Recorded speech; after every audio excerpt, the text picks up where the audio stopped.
अस्सलाम वालेकुम नाज़रीन, प्रोग्राम है इन फोकस और मैं हूं फहाद हुसैन। बड़ा न्यूज़ी हफ्ता गुजरा है और बड़ा कुछ पाकिस्तान का जो सियासी माहौल है, जो सियासी बसात है, उस पर बड़ी चालें चली जा रही हैं और बड़ी तेजी से डेवलपमेंट्स हो रही हैं। खास तौर पर आपने देखा ही होगा कि किस तरीके से leader of the opposition Shahbaz Sharif sahab जो हैं, उनको लाहौर हाई कोर्ट की तरफ से ये इजाजत मिली कि वो बाहर जाएं, लेकिन जब वो लाहौर एयरपोर्ट पहुंचे तो वहां पे उनको रोक दिया गया। जबकि जो तफसीली फैसला है लाहौर हाई कोर्ट का वो भी आ गया और उसमें बड़ी नैब के हवाले से तो बड़ी सख्त बातें लिखी हुई हैं और बिल्कुल यानी वाज़ेह अल्फाज में उन्होंने ये लिखा हुआ है ऑनरेबल कोर्ट ने कि नैब की जो इन्वेस्टिगेशन थी शहबाज शरीफ साहब के हवाले से वो निहायत ही कमजोर थी और अनप्रोफेशनल थी।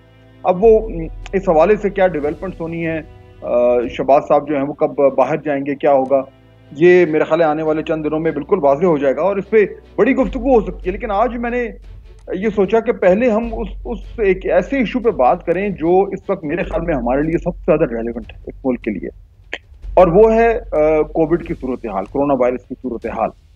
आप अच्छी तरह जानते हैं कि एक यानी कई दिन की 7, 8, 10 दिन की छुट्टी जो है वो अनाउंस की गवर्नमेंट ने, ताकि ये जो वेव जो थी, थर्ड वेव है जो एकदम उमड़ कर हमारे सामने आई है, इसको किसी तरीके से इसकी जो शिद्दत है उसमें कमी लाई जाए, इसका जो एक मोमेंटम बिल्ड हो रहा है उसे तोड़ा जाए और उस हवाले से जो है वो बहुत हद तक एक लॉकडाउन की सूरत हाल पैदा की जाए और साथ साथ जो है वो सख्ती की जाए कि लोग जो हैं अगर वो उन एसओपीज की जो है वो एसओपीज को फॉलो नहीं कर रहे तो उनको जो है थोड़ा सा जोर जबरदस्ती भी की जाए। अब मामला ये है ना कि थर्ड वेव बहुत खतरनाक है, फर्स्ट वेव से ज्यादा खतरनाक है। ये बात भी बिल्कुल वाज़ेह है कि इस वक्त पाकिस्तान का जो हेल्थ इंफ्रास्ट्रक्चर है उसके ऊपर भी बहुत हद तक दबाव आ चुका है, प्रेशर आ रहा है। और जब से खास तौर पर नाज़रीन हमने ये देखना शुरू किया है कि हमारे हमसाए मुल्क भारत में क्या सूरत हाल है, बहुत ही दिल हिला देने वाली सूरत हाल है, जहाँ पे ऑक्सीजन की कमी की वजह से जो है वो सैकड़ों की तादाद में लोग जो है वो अस्पतालों के बाहर सड़कों पर जो है अपनी जान से हाथ धो रहे हैं। तो एक बहुत ही गंभीर और बहुत ही अफसोसनाक सूरत हाल है। तो उसको देखकर जो है वो पाकिस्तान में भी जाहिर बात है कि एक तशवीश पैदा हुई कि कहीं खुदा ना खास्ता इस तरह के मामला यहाँ भी ना आ जाए। अब मामला यह है कि सूरत हाल तो गड़बड़ है, यानी अगर कोई ये समझ रहा है कि हालात बेहतर होने शुरू हो गए हैं तो ये खाम ख्याली होगी, लेकिन मामला कहाँ पे खड़े हैं और हुकूमत जो है जिसके ऊपर बहुत तनकीद हुई है, कुछ जायज है, कुछ हद तक हमेशा थोड़ी सी तनकीद नाजायज भी होती है, बहुत तनकीद हुई है वैक्सीनेशन के हवाले से कि वो कमी है, उस तरीके से उतनी स्पीड पे वैक्सीनेशन नहीं हो रही और जिस तरीके से ये थर्ड वेव के हवाले से इकदाम उठाने चाहिए वो नहीं उठाए गए वगैरह वगैरह।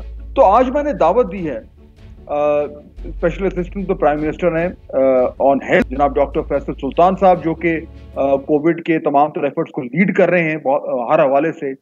उनसे जरा थोड़ा सा एग्जैक्ट सूरत हाल जाने के मामला कहाँ खड़े हैं और कितनी खतरनाक सूरत हाल जो है वो हमारे सामने है। डॉक्टर फैसल सुल्तान, बहुत शुक्रिया हमें ज्वाइन करने का।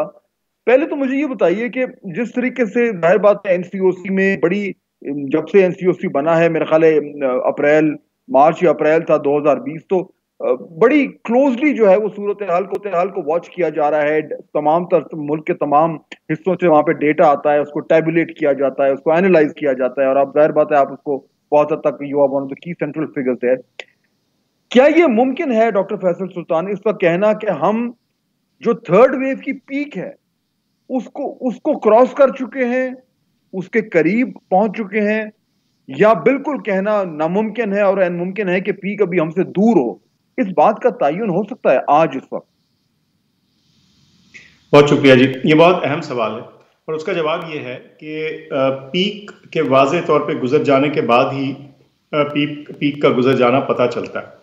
उसकी वजह ये होती है कि जब आप पीक की टॉप पे जाते हैं, जो उसकी स्पाइक होती है, तो उसके बाद भी कुछ अप एंड डाउन होती रहती है, यानी कमी और ज्यादती केसेस की होती रहती है और जब तक एक वाज़े डाउन ट्रेंड ना आ जाए उसके बारे में फैसला करना नामुमकिन होता है।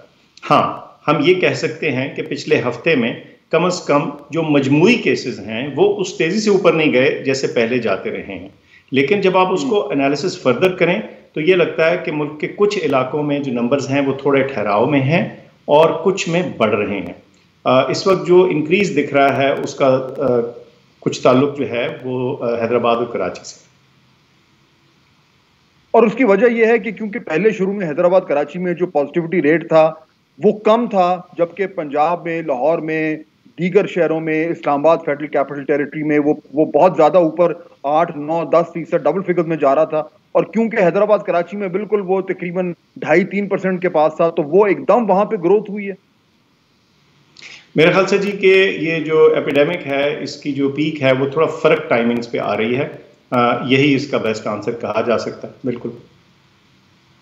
तो इसको अगर हम, यानी जिस तरीके से आप नंबर्स को देख रहे हैं और जिस तरह कि आपने कहा कि अगर कुछ दिनों तक नंबर्स में फ्लक्चुएशन आए तो शायद ये कंक्लूजन ड्रॉ करना दुरुस्त ना हो कि वाकई में पीक आ गई है। तो कितना कितना अरसा जो है वो बाकायदगी से जो नंबर ऑफ इन्फेक्शंस हैं वो एक डाउनवर्ड ट्रैजेक्टरी में दिखाएं तो हम कह पाएंगे कि हाँ हम पीक को क्रॉस कर दिया, हम पीक को क्रॉस कर चुके हैं। एक और हफ्ता जी। अच्छा, एक हफ्ता और होगा। तो यानी कि लेट्स अज्यूम कि अब ये ईद की छुट्टियां शुरू हो रही हैं, तो ईद अगर जुमे को आती है तो उसके बाद लेट्स से अगर मंडे को जो फिगर्स आएंगे, अगर नेक्स्ट मंडे तक अगर ये डाउनवर्ड ट्रेंड रहता है तो हम यानी एतमाद से कह पाएंगे कि हमने पीक क्रॉस कर ली। बिल्कुल ऐसा जी, मैं समझता हूं कि नॉट दिस मंडे पर जो अगला मंडे आएगा ईद के बाद वाला, उसमें अगर ये ट्रेंड लगातार मेंटेन रहता है, ये लगातार तवातर से ये केसेस नीचे आते हैं, तो फिर हम कुछ कॉन्फिडेंटली कह सकेंगे कि हाँ अभी पीक गुजर गई। अच्छा, अब अगर ये जो जाहिर बात है बड़ा डॉक्टर साहब बड़ा क्रिटिकल टाइम आया हुआ है और क्योंकि ये ईद का मामला है, जिस तरह पिछले साल की भी एक्सपीरियंसेस आपको याद हैं कि ईद से पहले जो क्या हुआ था और एकदम फिर वो फ्लेयर अप हुआ था, और जून के नंबर्स आपको अच्छी तरह याद है, एनसीओसी में भी बड़ी तशवीश हो गई थी, मिडल ऑफ जून तक तो एकदम वो स्केल अप हुआ था।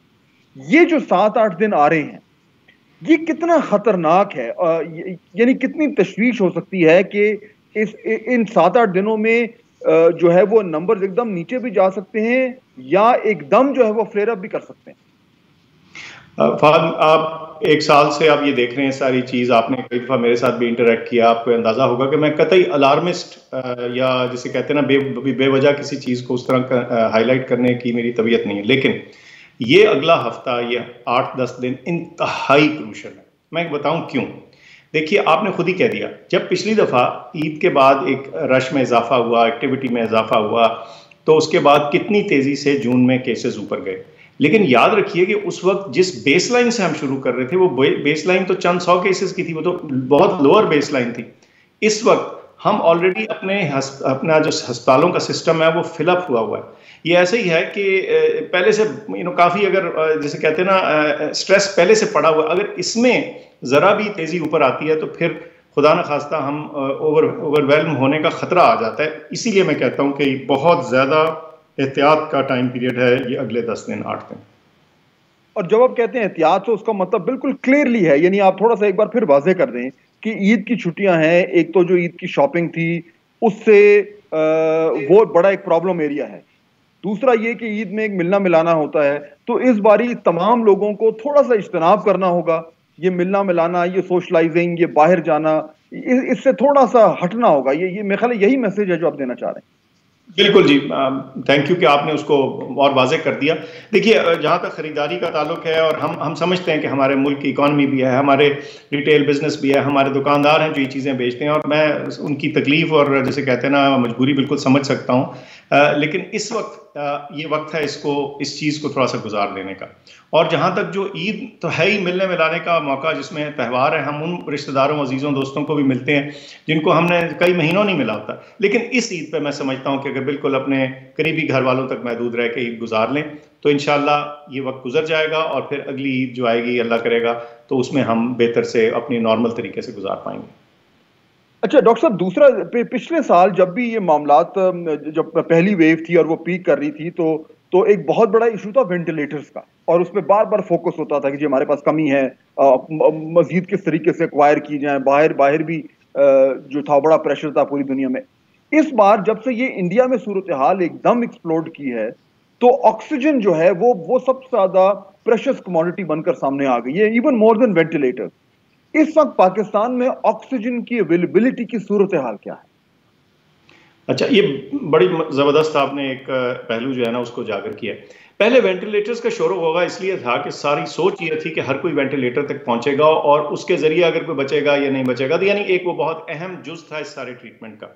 पिछले एक साल की रिसर्च ने, दुनिया भर के एक्सपीरियंस ने ये चीज़ वाजे की कि उससे पहले का जो मरहला है एडिक्वेट ऑक्सीजन देने का, वो ज़्यादा ज़रूरी या वो इक्वली ज़रूरी है। चुनाचे ज़्यादा ऑक्सीजन इस्तेमाल होने का ट्रेंड आया और फिर वेव्स भी बढ़ी आई, तो इसी वजह से ऑक्सीजन पे स्ट्रेस आया। दूसरी चीज ये है कि जो हॉस्पिटल सिस्टम्स के अंदर के सिस्टम्स हैं उस पर स्ट्रेस इसलिए नहीं वाजे हो रहा क्योंकि हम कई दफा ये भूल जाते हैं कि तब और अब में मिसाल के तौर पे 7,000 से ज्यादा इजाफा हुआ है ऑक्सीजन बेड्स का। तो यानी जो हॉस्पिटल्स की अपनी कैपेसिटी है वो इतनी वाजे तरीके से बढ़ी कि शायद वो रेट लिमिटिंग स्टेप नहीं रहा, वो चीज वो नहीं रही जिसके ऊपर, जिससे कहते हैं ना, हमें सबसे ज्यादा तकलीफ या परेशानी या फिक्र हो। मसला क्या आया? मसला यह आया कि ऑक्सीजन की डिमांड भी बढ़ गई। हालांकि 66%, 66% इंक्रीज हुआ पिछली साल इन दिनों में जो ऑक्सीजन की हमारी कैपेसिटी थी उसमें 66% का इजाफा हुआ। उसके बावजूद हम 90% पे पहुंच गए अपनी मौजूदा कैपेसिटी पे। इस सारी चीज के पीछे ये है कि ऑक्सीजन का इस्तेमाल बढ़ा है और केसेस भी बढ़े। अच्छा, अब इसके लिए क्या तरीकाकार किया गया? सबसे पहले तो ये कि जो ऑक्सीजन हम इस्तेमाल कर रहे हैं उसका अक्लमंदाना, दानिशमंदाना इस्तेमाल हो। तो हमने गाइडलाइंस इशू की अपने हेल्थ केयर सिस्टम में कि इसका बेस्ट इस्तेमाल क्या है, इसको ज़ाया ना करें। ये बड़ी प्रेशस और कारामद चीज़ है। एक, जो सर्जरीज थी, सर्जिकल ऑपरेशन थे नॉन अर्जेंट, उनको पोस्टपोन किया गया। दो चीज़ें हो गई। अच्छा, तीसरा, हमने ये कोशिश की कि जो हमारे एग्जिस्टिंग प्लांट्स हैं उनमें अगर किसी किस्म की कोई लचक या गुंजाइश है उनको बढ़ाया गया, तो उसमें कई मीट्रिक टन्स का इजाफा वहाँ हुआ। उसके अलावा कुछ इंडस्ट्री जो नॉन एसेंशियल थी उससे कुछ डाइवर्शन की गई। उसके अलावा जो है इंपोर्ट का प्रोसेस जो है उसको शुरू कर दिया गया है। और मैं समझता हूँ कि इन सारी चीज़ों के ज़रिए ऑलरेडी बग़ैर अभी 1 लीटर भी इंपोर्ट नहीं हुआ, लेकिन उससे पहले ही हम कम से कम ये मजमूई तौर पे जो मैंने 3-4 चीज़ें बताई हैं इसमें 100-200 टन की रेंज में हम पर डे को, हम मीट्रिक टन की पर डे में हम अपनी कैपेसिटी में इजाफा कर चुके हैं। सो फॉर्चुनेटली हम कैपेसिटी में कहाँ पे हम इस वक्त, यानी टोटल जो हमारी कैपेसिटी है ऑक्सीजन की, हम डिमांड कहाँ तक हिट की हुई और कितनी एक्सेस कैपेसिटी है हमारे पास? हमारे पास जी, हम कोई 810 मीट्रिक टन हमारी फुल कैपेसिटी है। हम तकरीबन 90% के करीब चल रहे हैं और इसमें हमारे पास अभी कुछ गुंजाइश और भी बाकी है, बजरिया थोड़ी सी कुछ और इंडस्ट्री को क्लोज करके डाइवर्ट करने का, और इसके अलावा जो हमारी इंपोर्ट है। एक अच्छी चीज़ आपको बता दूं कि जो हमारा नेशनल रिजर्व है कई हज़ार मीट्रिक टन्स का, उसमें रोज़ बरोज़ हम इजाफा करने में काबिल हो रहे हैं। इसका मतलब ये है कि जो हमारी सप्लाई है और हमारा डिमांड है उसमें एक अच्छा हमने गैप क्रिएट कर लिया है, ताकि हम जो हमारे रिजर्व टैंक्स हैं उनको हम भर रहे हैं और वो उनमें इजाफा हो रहा है रिजर्व में, और चंद दिनों में इंशाल्लाह रिजर्व मैक्सिमम पे चला जाएगा। लेकिन इसमें लोगों को डॉक्टर साहब ये ध्यान में रखना पड़ेगा कि अगर हम 90% हिट कर रहे हैं, अगर हम ऑक्सीजन इंक्रीज भी कर रहे हैं, तो ये जो मवासा हम कर रहे हैं ये हम एग्जिस्टिंग नंबर्स में कर रहे हैं। खुदा ना खास्ता अगर ये इन्फेक्शन फ्लेयर अप करते हैं तो ये जो हमारे पास जो इस टाइम जो अवेलेबिलिटी ऑक्सीजन की, ये एक्सट्रीम स्ट्रेस में आ जाएगी। ये मेरे ख्याल है ये लोगों को ज़हन में रखना चाहिए। ना सिर्फ रखना चाहिए जी, मैं फिर दोहरा देता हूँ। देखिए, अभी भी आज पहला दिन था, गुज़िश्ता 24 घंटे पहला दिन था कि 5,000 से ज़रा नीचे आए हैं वो लोग जो क्रिटिकल केयर में हैं, यानी जो ऑक्सीजन इस्तेमाल कर रहे हैं।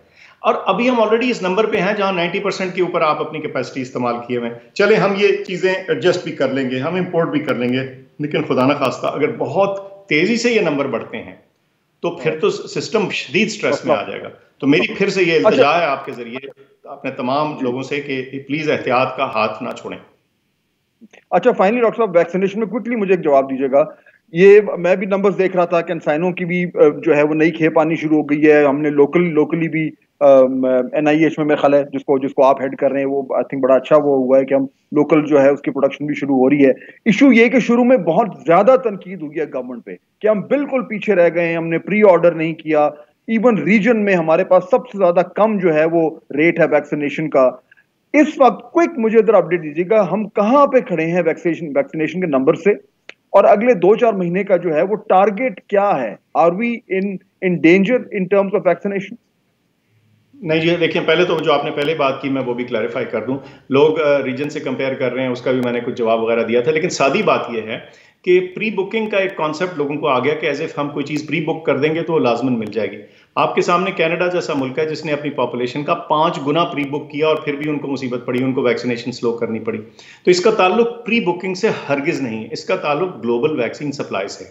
अच्छा खैर, वो तो हो गई गुजर की बात। अब इस वक्त हम कहाँ हैं? आज हम तकरीबन 1.25 लाख से 2 लाख की रेंज में हर रोज़ वैक्सीन कर रहे हैं और हमारा टारगेट है कि इस साल के आखिर तक इंशाल्लाह, मैं तो 50 मिलियन कहा करता था लेकिन हमने दोबारा से रिव्यू करके एनालाइज करके अपने टारगेट को ज़्यादा एम्बिशियस कर लिया और हम समझते हैं कि 70 मिलियन लोगों तक इस साल के आखिर तक हमें वैक्सीन पहुंचाने का टारगेट रखना चाहिए। अच्छा, ये तो हो गया आपका टारगेट, लेकिन इसको पहुंचेंगे कैसे? और इसको पहुंचाने के लिए यही 3 मुख्तलिफ चाइनीज़ वैक्सीन हम ऑब्टेन कर रहे हैं। उसके अलावा आज आपने देखा एस्ट्राजेनेका की भी फाइनली जो पहली खेप है वो आ गई। तो मैं समझता हूं कि हर महीने हमें मल्टीपल मिलियन डोजेस चाहिए इस टारगेट को रीच करने के लिए। और ये जो रोज़ाना की फिगर है, ये अभी 2 लाख पे हम खुश ना हो जाएं। मैं समझता हूं कि जो टारगेट एनसीओसी ने सेट किया हमारे लिए अंदर आपस में कि ये 3 लाख, 4 लाख, 5 लाख रोज़ाना तक, यानी 500,000 डोजेज रोज़ाना तक लगेंगी, तो जाके हम उस टारगेट को रीच कर पाएंगे। और उसके लिए बहुत ज़रूरी है कि हमारे वैक्सीनेशन सेंटर्स में इजाफा हो ताकि हर जगह फिर रश ना पड़े। ठीक, ओके डॉक्टर फैज़ल सुल्तान, बहुत शुक्रिया। अभी हम ज्वाइन करने का सूरत हाल बड़ी गंभीर है, आपके सामने है, बहुत ख्याल करना है ये जो ईद की छुट्टियां आ रही हैं खास तौर पर, क्योंकि अगर इसमें हम वाकई में इसका जो मोमेंटम है उसको ब्रेक करने में कामयाब हो गए और अगर हमने पीक को हिट कर लिया और क्रॉस कर लिया तो फिर हालात इंशाल्लाह जो है हमारे कंट्रोल में आना शुरू हो जाएंगे। नाज़रीन, यहाँ पे ब्रेक लेंगे, वापस आएंगे तो एक और मौजू के साथ जो है वो मैं अब गुफ्तगू करूंगा, मेहमान आएंगे। ये जो मामला हुआ है हमारे एम्बेसडर का और उस पर वज़ीर-ए-आज़म की सख्त तनकीद हुई है, ये क्या माजरा है और क्या वाकई में इससे हमारी सफारतकारी उसको नुकसान पहुंच रहा है? दो बहुत ही इंपॉर्टेंट गेस्ट मेरे साथ मौजूद होंगे इस ब्रेक के बाद।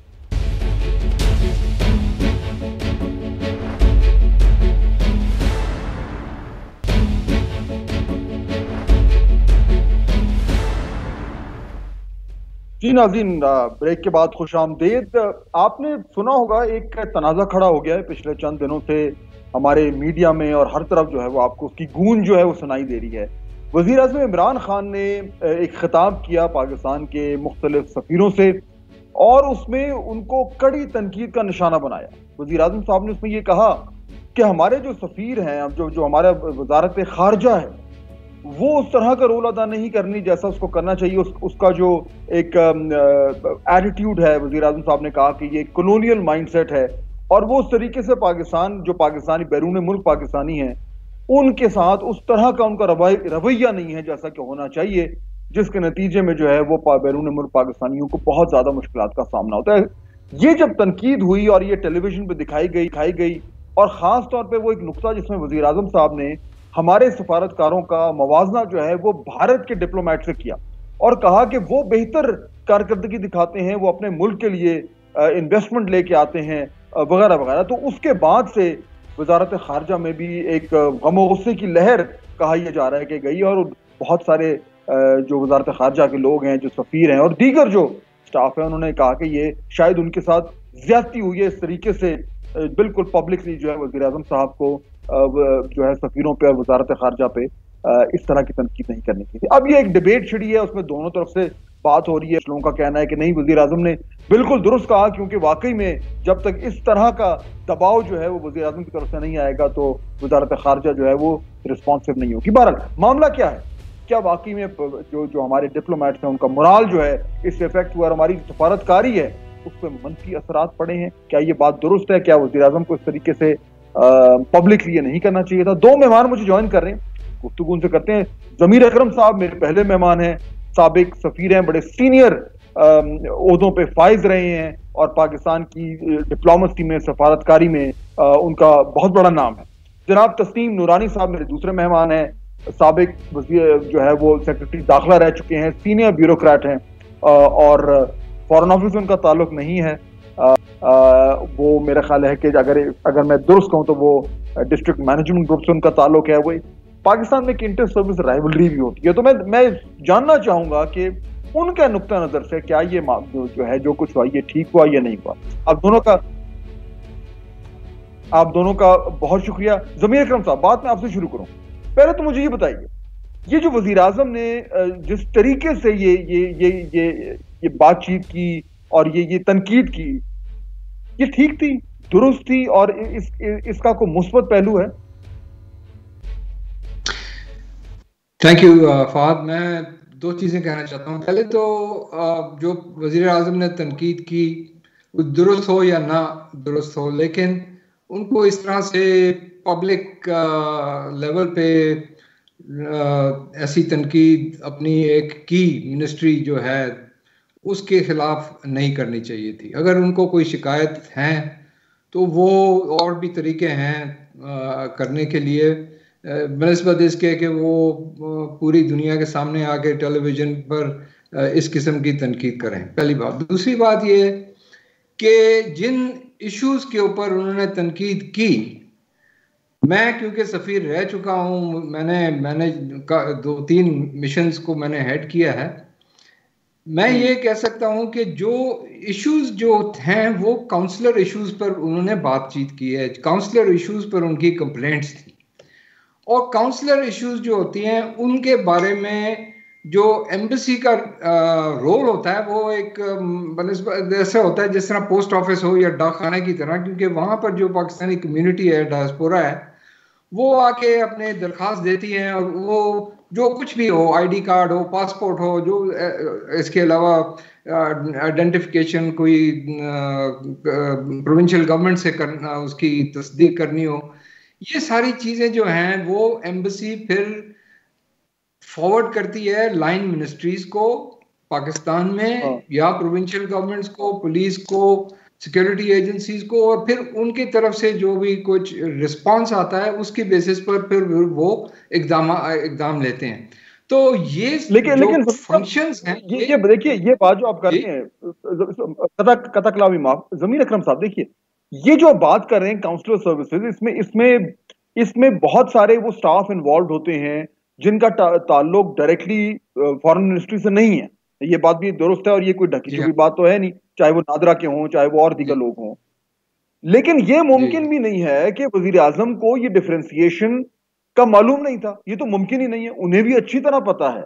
लेकिन अगर वो ये जानते बूझते हुए भी जो सफीर है उसको जिम्मेदार ठहरा रहे हैं कि भाई ओवरऑल इंचार्ज तो वो है, तो फिर इसमें मंतक है, फिर लॉजिक है। फिर देखिए, नहीं, आप मेरी बात जो मैं मुकम्मल कर दूं, आप सही कह रहे हैं कि वहाँ पर दूसरे जो महकमे हैं उनके भी होते हैं, कम्युनिटी वेलफेयर ऑफिसर्स होते हैं और दूसरे लोग होते हैं, लेकिन वो भी जहाँ भी हो, मुल्क से बाहर हो, उनके भी हाथ बंधे हुए होते हैं, क्योंकि असल में ऑन द ग्राउंड जो काम होना है वो तो पाकिस्तान में होना है, और उसमें देर होती है, जल्द होती है, जो कुछ भी होता है उस पर ना सफीर उसको कुछ उस पर असर अंदाज हो सकता है, ना कि उसके साथ जो ऑफिसर्स हैं वो उसको असर अंदाज हो सकता है। हाँ, आप अगर सफीर को या एम्बेसी के महकमे जो स्टाफ है, ऑफिसर्स हैं, उनको ये अथॉरिटी दे दें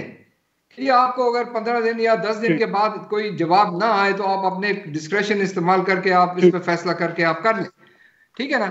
ये ये जो है ना अथॉरिटी नहीं दी गई है, और ये इस किस्म की रिफॉर्म्स जो है ये करना जरूरी है। दूसरी बात, बिल्कुल, मैं यहीं से कंटिन्यू करता हूं। नाज़रीन, ब्रेक का वक्त हो रहा है। तस्नीम नूरानी साहब भी हमारे साथ मौजूद हैं। जैसे मैं वापस आता हूं जरा उनको भी इस गुफ्तगू में शामिल करते हैं। स्टे बताओ।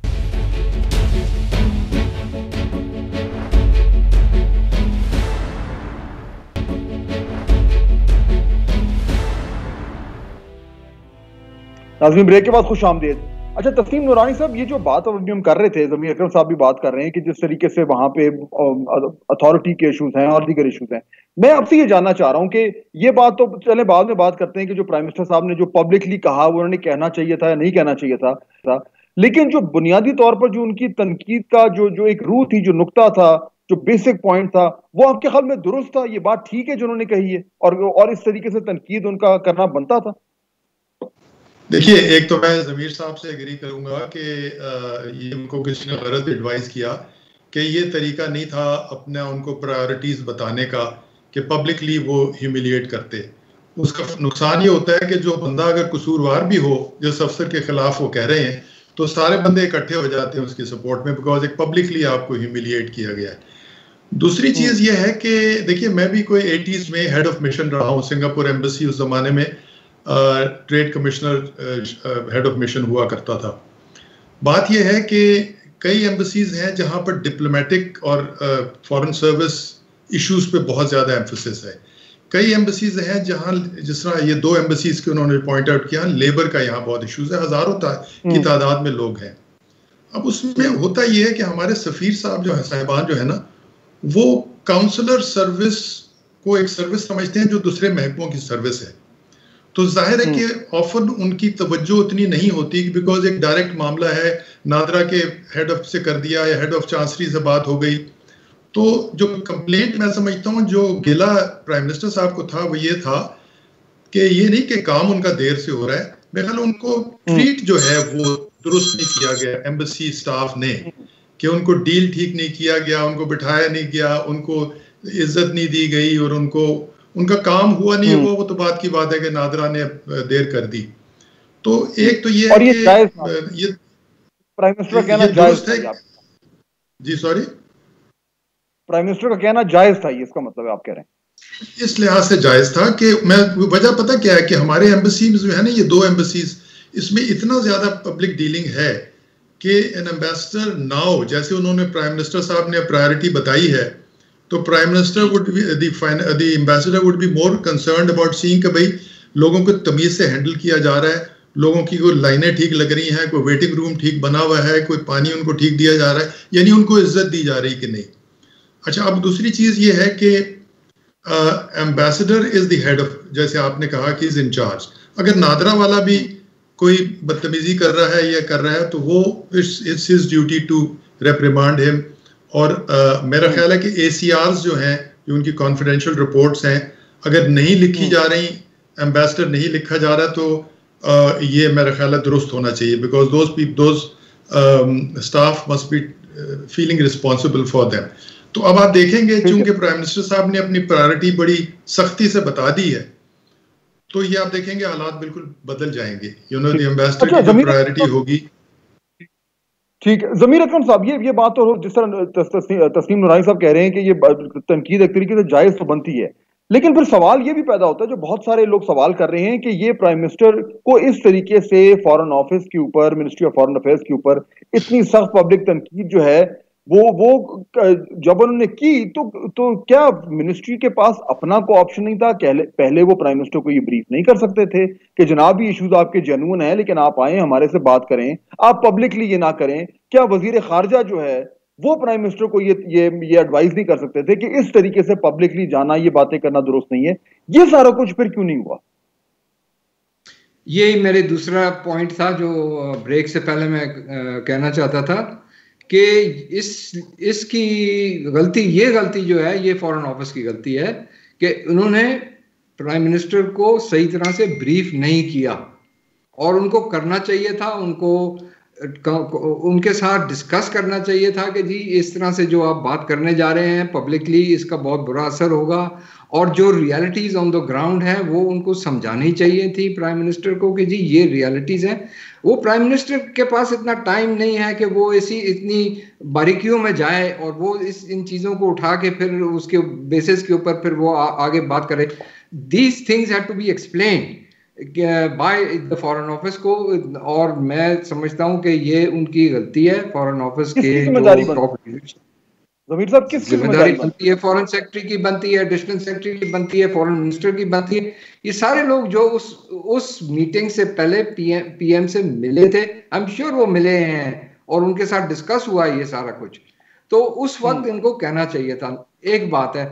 दूसरी बात, इससे पहले भी जो भी आपके ऑपरेशनल मसाइल हैं एम्बेसीज के, ये मसाइल आपको हेड ऑफ गवर्नमेंट को, जो चीफ एग्जीक्यूटिव है, प्राइम मिनिस्टर है, प्रेसिडेंट जो भी होगा उस वक्त, उसको ये बताना चाहिए कि जी ये हमारे मसाइल हैं और इन मसाइल को हल करने की वजह की जरूरत है। फंडिंग का मसला होता है। अब आप जो बात करते हैं कि किसी सऊदी अरेबिया में या किसी और के फैसिलिटीज नहीं है, उसकी वजह यही होगी कि उनके पास इतना पैसा नहीं है। हालांकि सऊदी अरेबिया के पास काफी पैसा है, लेकिन वो मुझे छोटी सी ब्रेक लेनी है, वापस आता हूँ। इसको करते हैं, आखिरी नुकता एक बड़ा अहम है, इस हवाले से बात करते हैं। नाज़रीन stay with us, will take a quick break, वापस आएंगे तो इस मामले को कंक्लूड करते हैं।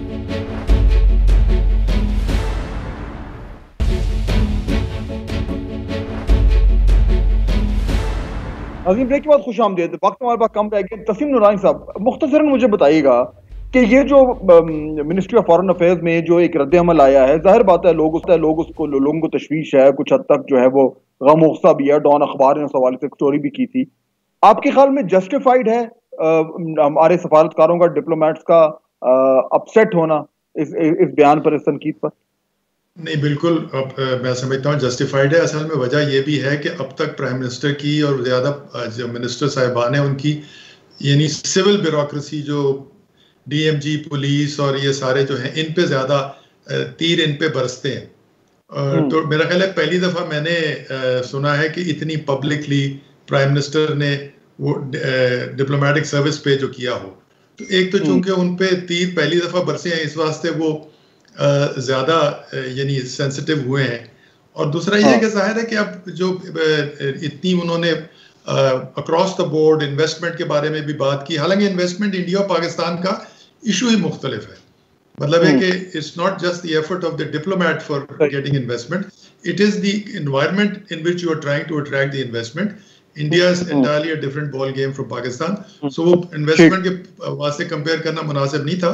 मगर वैसे मेरा ख्याल है रद्द अमल बनता था जिसके इनके रिटायर्ड ऑफिसर्स ने उनको डिफेंड किया है। I think it's a good balance, you know, too. ठीक है ज़मीर अकरम साहब, फाइनली, ठीक है ज़मीर अकरम साहब, फाइनली अब मिनिस्ट्री ऑफ फॉरेन अफेयर्स को क्या करना चाहिए? आई थिंक उनको सबसे पहले तो प्राइम मिनिस्टर को पूरी तरह से ब्रीफ करना चाहिए कि हमारी मिनिस्ट्री के मसाइल क्या हैं, हमारी एम्बेसीज के मसाइल क्या हैं, और जहां पर ज़रूरत है, फंडिंग की ज़रूरत है, किसी चीज़ की ज़रूरत है, इम्प्रूवमेंट, परफॉर्मेंस इम्प्रूवमेंट की ज़रूरत है, वो पीएम को पूरी तरह से आगाह करना चाहिए। I think this is what they should do, and they should do that as soon as possible, because ये इस किस्म से ये जो मिसअंडरस्टैंडिंग है ना, इस चीज़ से आगे बात नहीं चल सकती। लेकिन इसमें यह भी तो नुकता है ना कि जो तस्लीम नूरानी साहब कह रहे हैं कि शायद क्योंकि पहली बार फॉरेन ऑफिस पे इस तरह की तनकीद हुई है तो शायद थोड़े ज्यादा सेंसिटिव हो रहे हैं।